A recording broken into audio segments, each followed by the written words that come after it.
चलो ये क्वेश्चन देखते हैं।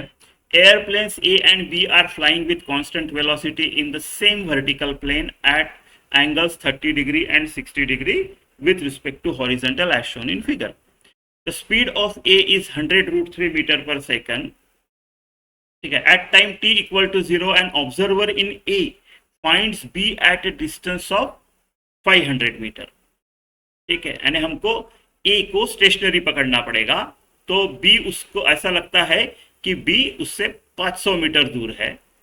This observer in A sees B moving with constant velocity perpendicular to the line of motion of A. ठीक है, if at t equal to t0 A just escapes being hit by B, तो यानी टक्कर होने के just पहले टक्कर कब होती है वो टाइम निकालना है. t0 इन सेकंड्स इज, तो देखो ये ऐसा है, राइट, ये आपका हॉरिजॉन्टल हो गया, ये आपका A ऐसे जा रहा है.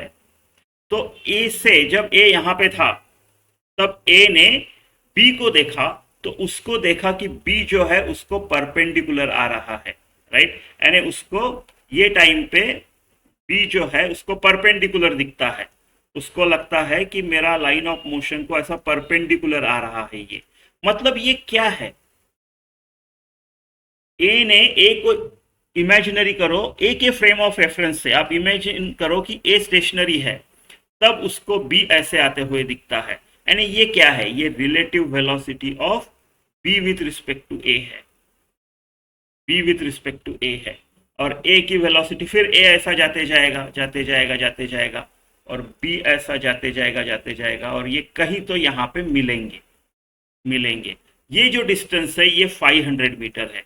उसको 500 मीटर दूर दिखता है और उसको लगता है कि मेरे तरफ आ रहा है, right. So as observe from A, relative velocity of B with respect to A ऐसी है, ये 500 मीटर है, और थोड़े दूर मान लो टाइम t नॉट के बाद वो हिट होने वाले हैं, राइट.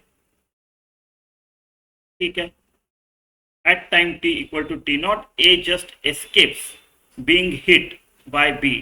t नॉट क्या है, और टाइम t इक्वल टू 0 में उसको ऐसा दिखता है. तो यहाँ पे टाइम t इक्वल टू 0 है, और यहाँ पे time t equal to t not है. हमको t नॉट निकालना है, ये टाइम निकालना है, राइट. थोड़ी दूर के बाद मान लो यहाँ पे हो गए वो हिट, यहाँ पे हो गए हिट, ये एंगल 90 डिग्री है.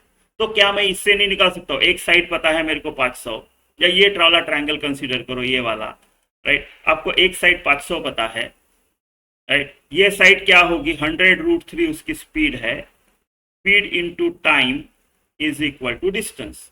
तो ये distance 100 root 3 into t not होगा. अगर ये दो डिस्टेंस पता है मेरे को, है ना, तो और एंगल्स भी पता है. क्या है एंगल, ये वाला एंगल 30 डिग्री है, ये 60 है, ऐसा कुछ है, राइट, ऐसे कुछ है. तो ये 30 है, ये अभी 60 है, तो ये 120 है. ये बड़ा वाला ट्रायंगल देखो अभी, तो 120 30 150, तो ये कितना होना चाहिए, sum of angles of triangles is 180.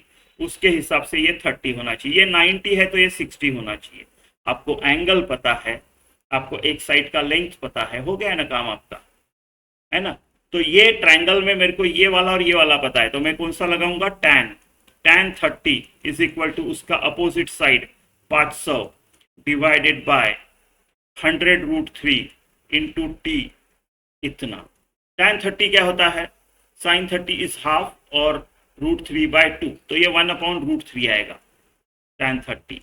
तो अगर ये कैंसिल कर दिया मैंने, और ये क्या बचा, 5 बचा, तो t इक्वल टू 5 आ गया, राइट. t नॉट इक्वल टू 5 आ गया, तो 5 सेकंड के बाद वो मिलने चाहिए.